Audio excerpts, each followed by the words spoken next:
नमस्कार। मैं हूं आरजे अदृश्य और आप सुन रहे हैं अस्पताल की दीवारों के पीछे। ये सिर्फ एक कहानी नहीं है, ये मेरी जिंदगी का वो हिस्सा है जिसे याद करना आज भी आसान नहीं है। लेकिन शायद कुछ कहानियां सिर्फ सुनाने के लिए नहीं होती, कुछ कहानियां इसलिए सुनानी पड़ती हैं ताकि कोई और अपने मुश्किल वक्त में खुद को अकेला महसूस न करे। अब तक पिछले एपिसोड में आपने सुना कैसे अस्पताल में मेरी फिजियोथेरेपी शुरू हुई। मेरे बाएं हाथ और पैर में मूवमेंट नहीं थी, लेकिन फिजियोथेरेपिस्ट ने मुझसे कहा था रिकवरी पॉसिबल है। और शायद वहीं से मेरे अंदर उम्मीद की शुरुआत हुई। लगभग 7 अप्रैल को मुझे अस्पताल से डिस्चार्ज मिला। जब मैं घर पहुंचा तो मुझे लेने के लिए बहुत से लोग आए हुए थे। उनमें मेरा एक अच्छा दोस्त राकेश भी था। लेकिन राकेश को देखकर मेरे मन में एक बात थी, वो अस्पताल में मुझसे मिलने नहीं आया था और ये बात मुझे बहुत बुरी लगी। इसलिए मैंने उससे अपनी नाराजगी जाहिर कर दी। राकेश ने कहा, कोई बात नहीं, तू जल्दी ठीक हो जाएगा। राकेश मेरा अच्छा दोस्त था, इसलिए उसकी बात मुझे सही लगी। लेकिन घर आने के बाद मेरी हालत अभी भी काफी मुश्किल थी। मैं खुद से न उठ पा रहा था, न बैठ पा रहा था और न ही चल पा रहा था। मैं बस बेड पर लेटा रहता था।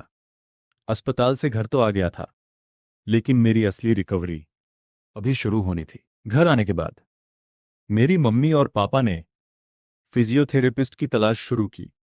मम्मी ने कई फिजियोथेरेपिस्ट से बात की, पड़ोसियों और आसपास के लोगों से भी बात की, और उन सब की मदद से एक फिजियोथेरेपिस्ट से बात हुई। कुछ दिनों बाद उन्होंने घर आना शुरू किया। उनका नाम था विनोद। विनोद जी रोज मेरे घर आते थे और रोज मेरी फिजियोथेरेपी का सेशन होता था। उनका रोज का एक ही पैटर्न था। सबसे पहले मेरे पैर की एक्सरसाइज और उसके बाद मेरे हाथ की।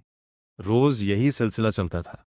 मेरी रिकवरी के लिए कुछ नए इक्विपमेंट्स भी मंगवाए गए। धीरे धीरे विनोद जी की एक्सरसाइज की वजह से मेरे पैर में थोड़ी थोड़ी मूवमेंट आने लगी।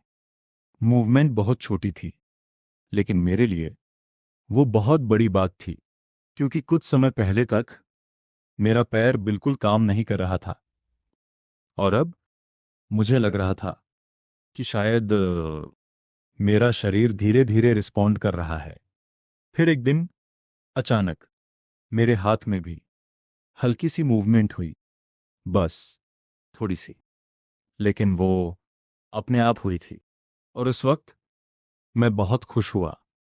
उस समय मेरे पास मेरा भाई गगन और मेरी मम्मी थे। जब उन्होंने पहली बार मेरे हाथ को हिलते हुए देखा तो वो दोनों बहुत खुश हुए। मैं भी खुश था, लेकिन मेरा रिएक्शन बहुत नॉर्मल था।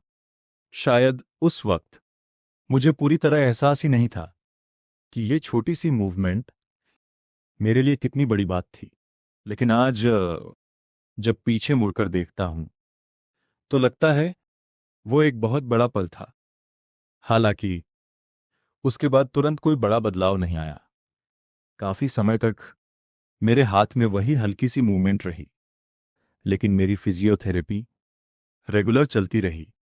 रोज एक्सरसाइज होती थी, रोज कोशिश होती थी, और धीरे धीरे मुझे समझ आने लगा कि रिकवरी बहुत स्लो प्रोसेस है। कभी कभी मुझे फ्रस्ट्रेशन भी होती थी, क्योंकि एक्सरसाइज करते वक्त दर्द होता था, और सच कहूं तो आज भी होता है। लेकिन उस समय विनोद जी का एक डायलॉग था जो मुझे आज तक याद है। वो कहते थे, दर्द अच्छा है।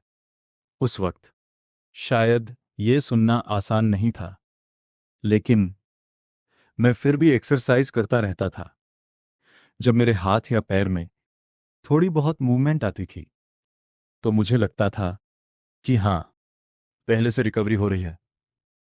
विनोद जी भी बताते थे कि ये छोटी छोटी मूवमेंट अच्छी साइन है, और इससे मुझे मोटिवेशन मिलता था कि मुझे फिजियोथेरेपी इसी तरह लगातार करते रहना है। लेकिन मेरी सबसे बड़ी उम्मीद बहुत साधारण थी। मैं बस चाहता था कि एक दिन मैं पहले की तरह बिल्कुल नॉर्मल हो जाऊं, अपने हाथ पैर को वैसे ही इस्तेमाल कर पाऊं, अपनी जिंदगी पहले की तरह जी पाऊं। उस वक्त मुझे नहीं पता था कि इसमें कितना समय लगेगा, और आज जब मैं ये कहानी सुना रहा हूं तो मेरी रिकवरी अभी भी 100% नहीं हुई है। लेकिन मैं आज भी कोशिश कर रहा हूं, क्योंकि रिकवरी हमेशा एक बड़े बदलाव से शुरू नहीं होती। कभी कभी वो एक छोटी सी मूवमेंट से शुरू होती है, एक छोटी सी उम्मीद से शुरू होती है। और मेरे लिए वो उम्मीद थी मेरे हाथ की वो पहली हल्की सी मूवमेंट। अगले एपिसोड में। लेकिन ये रिकवरी जर्नी इतनी आसान नहीं थी। कुछ दिन ऐसे आए जब मुझे लगा कि रिकवरी बहुत स्लो है। कुछ दिन फ्रस्ट्रेशन भी हुई, लेकिन मेरे शरीर में धीरे धीरे कुछ और बदलाव आने वाले थे। ऐसी छोटी छोटी मूवमेंट जिन्होंने मुझे ये भरोसा दिलाया कि शायद मैं अभी भी आगे बढ़ सकता हूं। और ये सफ़र आज भी जारी है। अगले एपिसोड में हम बात करेंगे मेरी रिकवरी के अगले पड़ाव की। मैं हूं आरजे अदृश्य, और आप सुन रहे थे अस्पताल की दीवारों के पीछे। मिलते हैं एपिसोड 7 में। म्यूजिक धीरे धीरे फेड आउट